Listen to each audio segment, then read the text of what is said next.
Hello, I'm Todd Phillips, the editor of Canadian Auto Dealer. We're here today with Andrew Tai, the CEO of Motoinsight, and one of the companies that has really been at the forefront of digital retailing for the automotive industry for a long time. Now we're hearing a lot, obviously, with COVID-19, that dealers are adapting and maybe accelerating some of those plans. But first of all, Andrew, your own organization, how are you adapting to this pandemic, and what's going on with your team? Well, hey, Todd, good to be with you. And, it's obviously a very challenging time for our industry. I think, for us as a company, all of our team across the country has been on a full remote. I think we're in week 2, maybe 3 now, actually. That's the one thing that I've found, when you do the work from home thing, the days just kind of blur and time passes exceptionally quickly. But we're all safe and well. And just continue to be focused on being there for our dealer and OEM partners, notwithstanding these really challenging times. Well, one of the areas obviously that's of growing interest, I mentioned at the outset, is obviously digital retailing. So however you define that term, the idea basically is that consumers are going to want to have more choices, more options to be able to navigate vehicle purchases and to do that remotely, because there's going to be certainly a period of time where people aren't going to want to have as much proximity in a physical dealership. We were trending that way anyway, but I imagine during this time your phone might have been ringing, and you might have had some calls from people who were looking to really accelerate this and maybe using this downtime as a chance to get some of those plans in place. Tell us about, on the business side, what it's been like trying to help dealers through this. Yeah, it's actually been exceptionally busy. I think, I think about it on a couple of fronts. For dealers that are using our digital retailing tools to engage customers, beyond the showroom, and that have been doing it, for some time. I think, for them, they're really looking to lean into it now, right? And, we're trying to do our very best to support them with additional training and best practices, and really help them make the most of what is otherwise, undoubtedly a very challenging situation. I think, for dealerships that have, realized that, hey, you know what, in these challenging times, I need tools to help me engage customers outside of the showroom floor. We've seen a lot of that inquiry, both at the OEM level and at the dealer level, actually.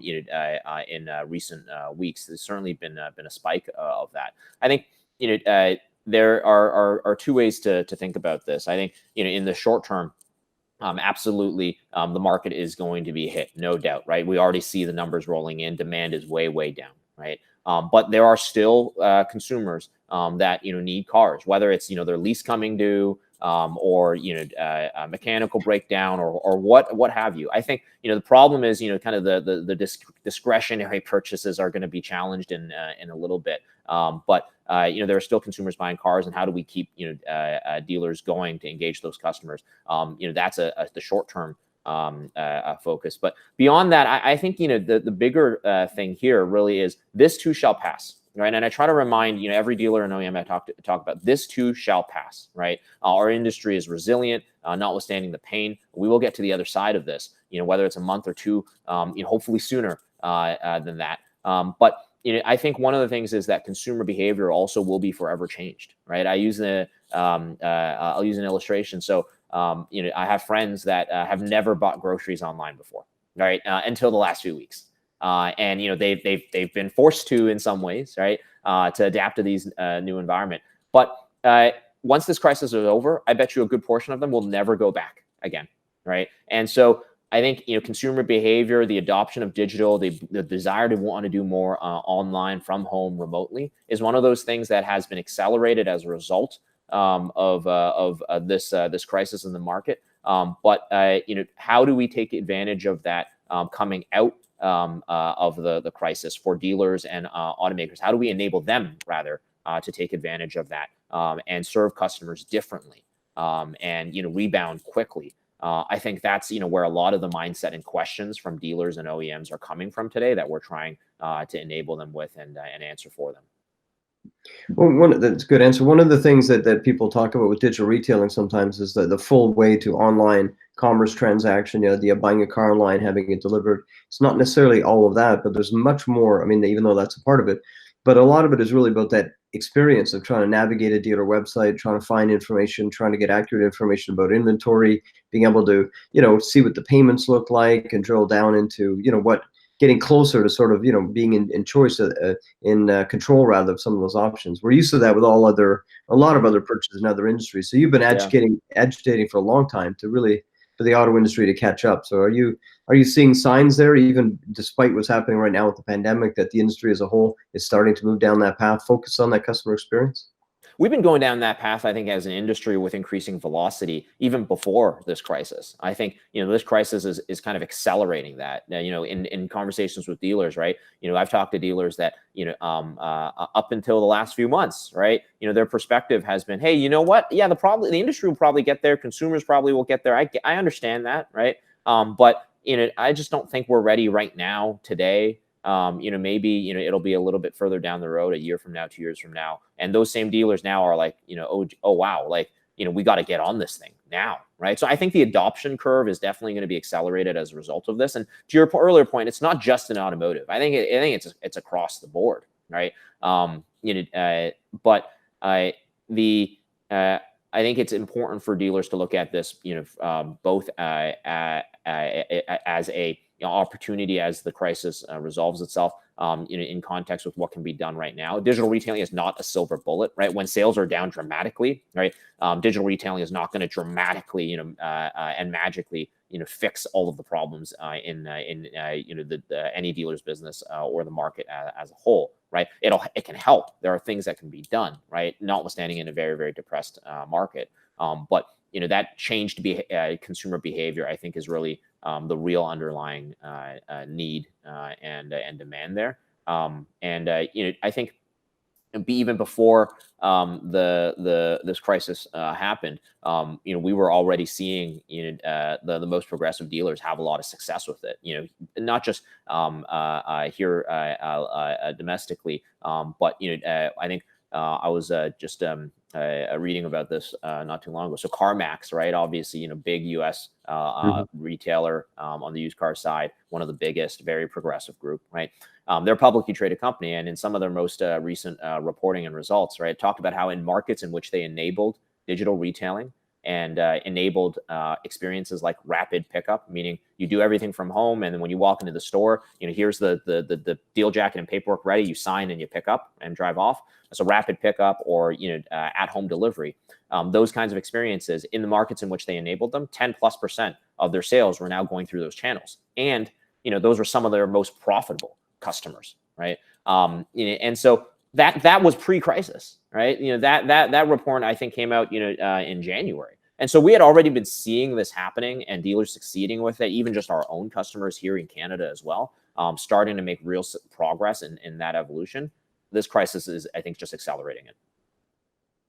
Well, one thing I think that's worth pointing out too, you mentioned earlier working with your existing clients on training and deeper training. It's not as though it's just a set of web tools that you plug into your website and suddenly now you're digital retail enabled and everything. There's process you have to have in behind this. You have to have sort of the integration of a lot of pieces in behind the scenes without getting too much into the weeds. I guess for a dealer who's thinking about saying now it's time to go down that path, they really have to map out and prepare for a transformation internally, process training. It's not as much as just a widget on the websites. Maybe without scaring them off by any means, but let's be realistic. This is a Yeah. transformation of how you're doing your business, not just right. For sure. I think it does take a shift in perspective and attitude. But I think, at the same time, I ask dealers to think about themselves as consumers first, right? Think about how they buy other things, their other retail experiences that really give them, a delight, right? And how do you take some of that and bring it into, your own store? That's really the basis of it, right? You're absolutely right, and we spend a lot of time and resources on training and best practices to help dealers, because it's not just technology, right? Like, there's a lot of great technology out there, but again, this is not a magic, or a silver bullet solution. It's not magic. It's not like, hey, put this thing on your website and it's all going to be good, right? It does take great technology married with people and process in order to make this thing really work and deliver delight for customers. However, what I would say, right, is I don't want dealers to think it's actually that daunting. In the Mhm. sense, it's entirely achievable, and in many cases, dealers today are kind of already doing a lot of the good things. So I always love looking at Carvana, right? And Carvana is the the golden boy in delivering online sales and experiences that customers love and rave about. You can go online and like the number of customers raving about the car buying experience, right, in a positive light on Carvana in terms of online reviews is actually quite remarkable, right? In an industry where most people are complaining about their car buying experience, right? They get people to rave about it, right?